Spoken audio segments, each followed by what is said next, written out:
So you also mentioned that you are going to be on a tour coming up soon. Yes. How did that come together? So I was talking to, shout out to Hip, shout out to Tef, on Qoncert app. Yes, all love with them. Matter of fact, that's how we ended up getting connected as far as goes, just meeting up at that side studio session or so. But anyways, with them, I was talking to Tef, and he said that he was talking to a few different artists, and they wanted to set up like, a few different things, and he's like, this would be the next thing, and I'd like to do that, go over some different cities. So I sent him over, pretty much came up with this little game plan. I sent him over the information about that, and then we're setting that up. It'll be sometime this summer. Got a few shows lined up before then, but it'll be pretty much, going. Of course, I'll be doing different cities within Colorado, but I'll be doing like some bordering states. Plan to go like New Mexico. Probably gonna be going to like Phoenix, somewhere, just around those kind of, regional markets. Exactly. Yeah. Yes. Good for you. Good for you. It's smart. So one thing that comes with that amount of work, and like you said, those daily practices, but with a tour coming up, is you have to be prepared for the amount of consistency that comes with it.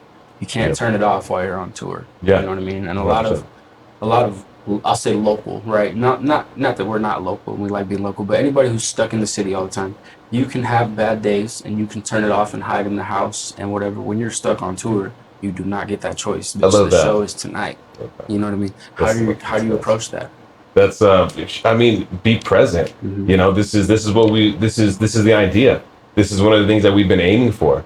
So be present, be grateful that you got the opportunity to do it. And the idea is, I feel like that would be something that weeds people out pretty fast if they're not willing to, do that, and especially be excited about that.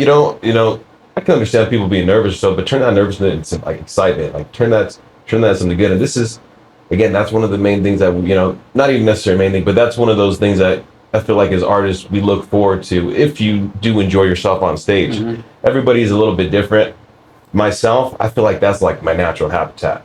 And anytime I do a show, I'm like, man, I could do that. I'll do it next time, same thing. So for me, I feel like it's just, it's naturally given that, I don't know, like I'm gonna be having a good time. I'm gonna be enjoying every single moment of it. You're blessed to be there. Yes, I recognize the opportunity. I recognize what's going on. So, and I feel like when you do that, you soak up the most of it. And that'd be the best way to approach it. And another thing I think that's important is to remember is that shit is over as quick as it starts. So take as much as you can in while you're there. That's life, right? Like, fuck it, you got a little cold, bro. Fucking man up and on stage. You might not get another stage next year. Things happen for reasons. That's, and it's all for us.